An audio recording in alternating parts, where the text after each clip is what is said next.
নমস্কার বন্ধুরা, আপনারা দেখছেন বঙ্গবাংলা আপডেট ইউটিউব চ্যানেল। আজ নির্ধারিত হবে ২৬,০০০ চাকরি প্রার্থীর ভাগ্য। এসএসসি মামলার রিভিউ পিটিশনের শুনানি সুপ্রিম কোর্টে। পশ্চিমবঙ্গ স্কুল সার্ভিস কমিশন দ্বারা আয়োজিত ২০১৬ সালের সহকারী শিক্ষক নিয়োগ প্রক্রিয়ায় ২৬,০০০ চাকরি বাতিলের মামলাটি এক নতুন দিকে মোড় নিয়েছে।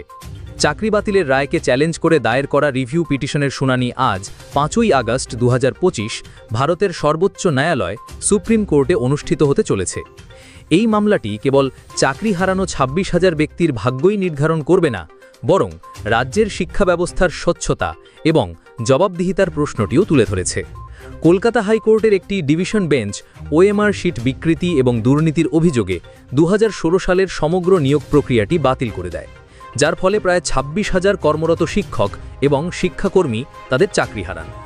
এই রায়ের বিরুদ্ধেই রাজ্য সরকার এবং যোগ্য চাকরি প্রার্থীরা সুপ্রিম কোর্টে একাধিক রিভিউ পিটিশন দাখিল করেন। মূল রিভিউ পিটিশনটির ডায়েরি নম্বর হল ২৩,১৯৪/২০২৫, যা ২৯ এপ্রিল ২০২৫-এ দাখিল করা হয়েছিল এবং ১ আগস্ট ২০২৫-এ নিবন্ধিত হয়। শুরুতে এই মামলার শুনানি বিচারপতি সঞ্জয় কুমারের চেম্বারে হওয়ার কথা ছিল, যা নিয়ে চাকরি প্রার্থীদের মধ্যে কিছুটা উদ্বেগ ছিল। সাধারণত চেম্বার শুনানিতে কেবলমাত্র বিচারপতি এবং আইনজীবীরাই উপস্থিত থাকেন এবং শুনানির বিবরণ প্রকাশ্যে আসে না। তবে সুপ্রিম কোর্টের ১ আগস্ট ২০২৫ তারিখের একটি সাম্প্রতিক বিজ্ঞপ্তিতে বলা হয়েছে যে ৪ থেকে ৮ই আগস্টের মধ্যে তালিকাভুক্ত চেম্বার মামলাগুলি স্বল্প নোটিশে প্রকাশ্য আদালতে শুনানি হতে পারে। এই বিজ্ঞপ্তিটি চাকরি প্রার্থীদের মধ্যে একটি নতুন আশার সঞ্চার করেছে, কারণ তারা প্রকাশ্য আদালতে শুনানির দাবি জানিয়ে আসছিলেন।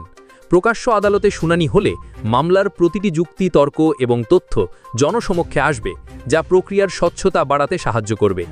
আজকের শুনানির গুরুত্ব। আজকের শুনানিটি বিচারপতি সঞ্জয় কুমার এবং বিচারপতি সতীশ চন্দ্র শর্মার বেঞ্চে অনুষ্ঠিত হবে। বিচারপতি সঞ্জয় কুমার মূল চাকরি বাতিল মামলার চূড়ান্ত রায়দানকারী বেঞ্চের অংশ ছিলেন, যা এই শুনানির গুরুত্বকে আরও বাড়িয়ে তুলেছে। এই মামলার সঙ্গে আরও ১৭২টি রিভিউ পিটিশন যুক্ত করা হয়েছে, যা এই মামলার ব্যাপকতা তুলে ধরে। সমগ্র রাজ্যের নজর এখন সুপ্রিম কোর্টের দিকে। আজকের শুনানি নির্ধারণ করবে এই ২৬,০০০ চাকরি প্রার্থীর ভবিষ্যৎ এবং রাজ্যের শিক্ষা ব্যবস্থার আগামী দিনের পথচলা।